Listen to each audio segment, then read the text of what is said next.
На пороге Нового года алданцы вновь погрузились в праздник творчества и созидания. Мир искусства прекрасен и безграничен, и его великолепие мастера и рукодельницы представили землякам на традиционной ярмарке счастья. Организатором ярмарки выступает Алданский клуб рукодельниц. Елена Кондрашова около 10 лет занимается изготовлением мыла и свечеварением, а недавно освоила новое направление. И в этот раз, помимо уже полюбившихся гостям ярмарки предметов и сувениров, Елена представила эксклюзивные украшения. Стала делать еще броши из бисера. Стала делать броши из бисера, также валяние мое любимое, мыловарение тоже как позавтракать. Ну, вкусняшки тоже делаю. Тоже очень нравится, очень все это затягивает.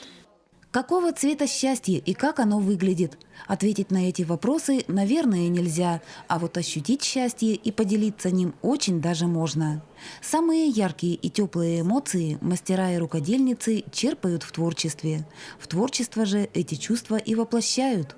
Стихия увлеченности безгранична, и Марину Кокорину она захватила полностью. 3 года назад Марина заинтересовалась эпоксидной смолой. Я во времена ковида увидела видео. Тогда очень много было видео.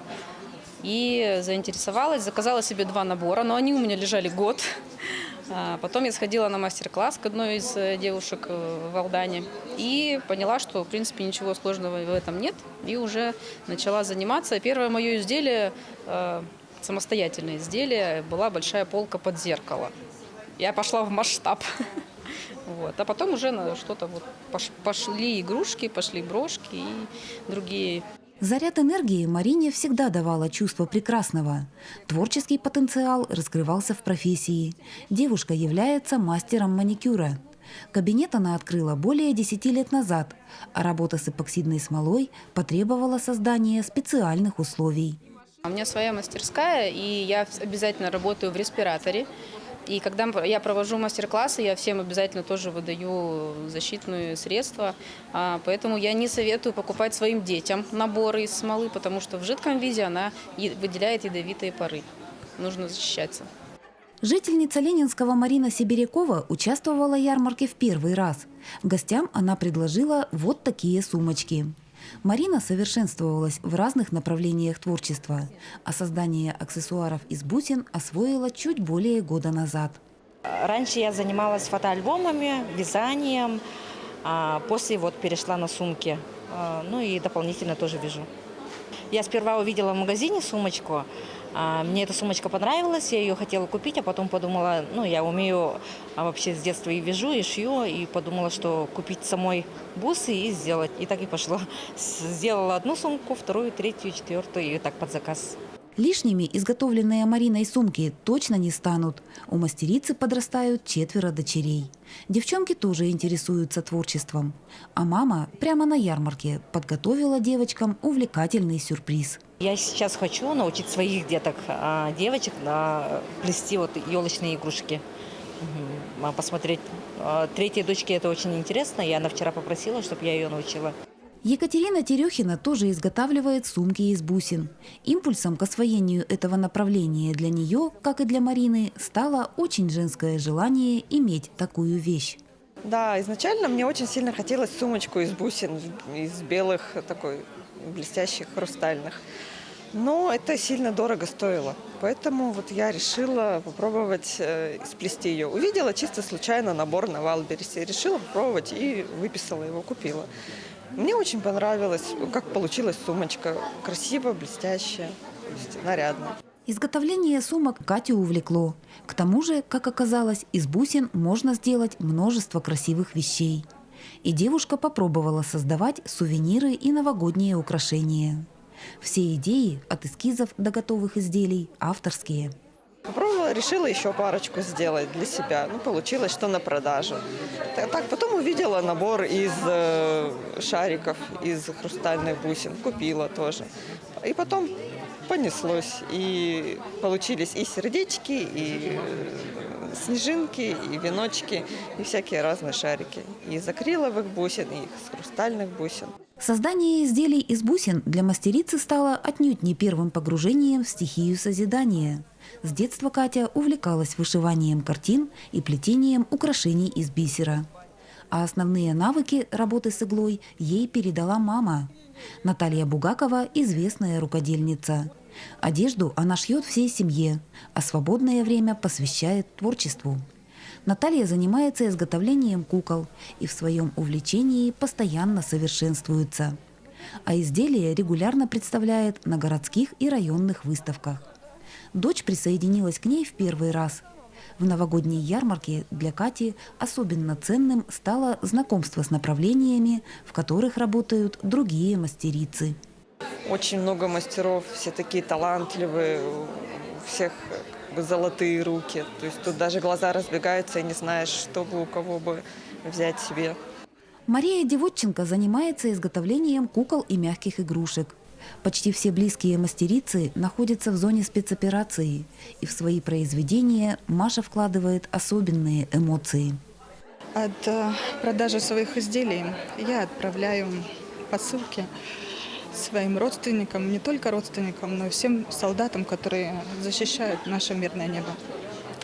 На данный момент мы отправили пряники ручной работы. Солдатам нашим очень было приятно, потому что положительные эмоции, они тоже должны присутствовать. Куклы и игрушки Мария изготавливает уже 3 года. А путь к вершинам мастерства девушка начала с вышивки гладью. Нею Маша увлеклась еще в школе. Я из Серебряного Бора, это Нерюнгринский район. И у нас там была мастер. Она нас учила вышивать гладью. Поэтому это все с детства. Работа такая кропотливая, нравится. К Алданскому клубу рукодельниц Мария присоединилась в этом году и на ярмарке стала новичком. По мнению Маши, в представленных мастерами и мастерицами шедеврах отражаются все грани творчества. И мне очень приятно, что в нашем небольшом Алданском районе вот прям много мастериц, и вот хочется пожелать им от души, чтобы все их работы нашли своих обладательных, то есть клиентов, да, как бы очень приятно. Даже вот по материалам посмотреть, как этот материал работает на данной какой-то работе, очень положительные эмоции. Салфетки, накидки, необходимые в быту предметы и сувениры, изготовленные Еленой Гусаровой, алданцам известны. На выставках и ярмарках свое творчество мастерица представляет не впервые. А плетением в технике макраме Елена занимается уже 35 лет. С 1989 года. У меня как раз родился мой старшенький сын, но он был такой спокойный, что я целыми днями могла заниматься, чем хотела. И вот мне попалась в руки журнал «Работница», еще советская, и, значит, там как раз были уроки макраме. Ну вот, я потихоньку начала узлы осваивать. Близкие иногда в шутку называют Елену кисейной барышней. Однако без ее шедевров и украшений дом едва ли будет уютным. Увлечение Елены идет на пользу всей семье. В этих старых квартирах очень подоконники очень маленькие, а я люблю разводить цветы. И вот чтобы цветы были, так сказать, в подвешенном состоянии, я начала плести кашпо подвесные. Потом постепенно дальше стала осваивать. Перешла на шторы, абажуры, большие какие-то объемные работы. Классические или базовые узлы, с которых начинается создание любой вещи, становятся основой. Затем процесс полнится импровизацией, фантазией и креативом. Единственную сложность для Елены порой представляет наличие материала. Ну вот мне племянница из Крыма присылала, и подружка у меня в Москве тоже рукоделием занимается, она мне присылает. У нас есть, конечно, но у нас в основном белый или вот джутовый, вот такой вот.